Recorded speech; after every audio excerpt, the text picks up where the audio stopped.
What's going on YouTube? Welcome back to AB's Reef.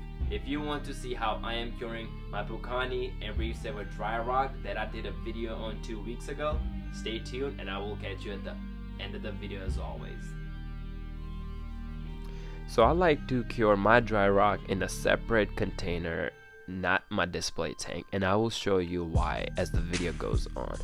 You can see I chose a separate tote to cure my dry rock. I placed the thermometer and 2 circulation fans to keep the water moving.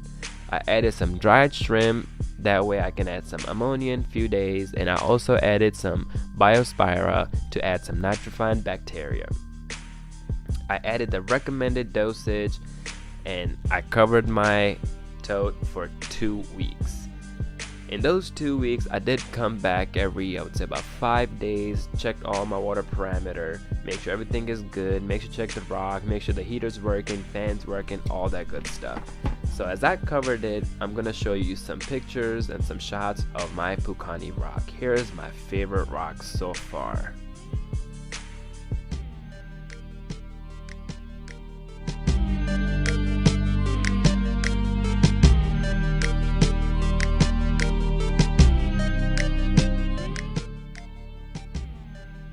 So this piece is not Pukani nor Reef Saver. I grabbed it from another fellow reefer who was getting out of this hobby, and this piece just grabbed my attention, so I grabbed it from him. So about 15 days I like to do a 100% water change. The easiest way I have found out is to just get another tote, get your water, get your salinity perfect, get it to the right temperature, and just take your rocks from your old tote and put in a new one. I think that's the easiest way. After I filled up my water about the same level as my other tote, I added the salt accordingly to get my salinity at 1.025.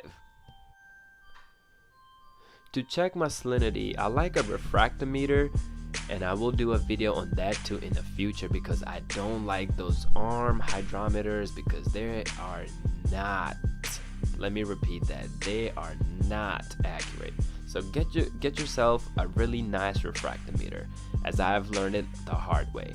Here you can see I'm just taking my rock from the other tote, placing into my freshly made salt water. I don't know if you can tell, if you compare the color of the water from one tote to another tote, on the left it's filthy. That water was yellow. So, you know, I like to do 100% water change just because of that. And I will show you after I removed all my rock how filthy that water was.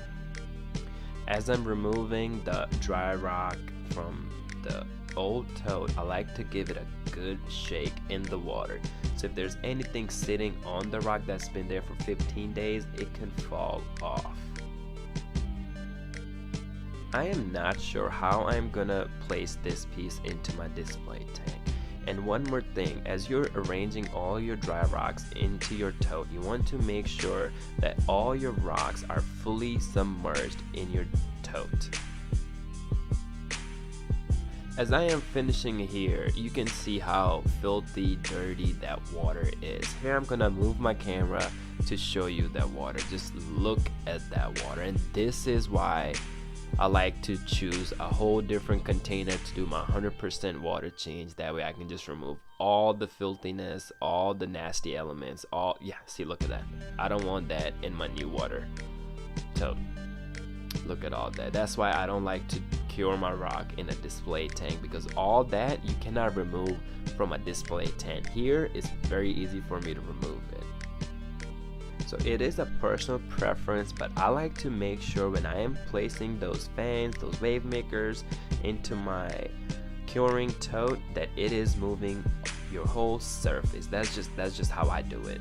So after all the rocks were placed into this new tote with freshly made salt water, I added some more biospira to get some more nitrifying bacteria into this tote. I also made sure my thermometer and my circulation fans were on, and then I left it the way it is for another 15 days.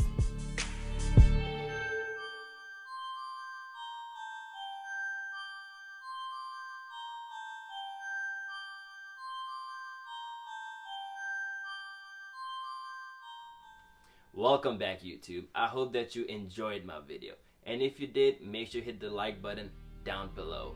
If you have a friend, family member, girlfriend, boyfriend, uncles, aunt, I don't care, anybody that likes reefing and wants to see a reef tank getting built, make sure you share this video with them. Don't forget to hit the subscribe button also, and if you want to see which sand I chose for my reef tank, stay tuned for my next video because I'll be doing a review on 3 different grains of sand: Fiji Pink, Bahamas Oolite, and Special Grade, all by Carib Sea. So stay tuned and I'll catch you next time. AB's Reef, signing out.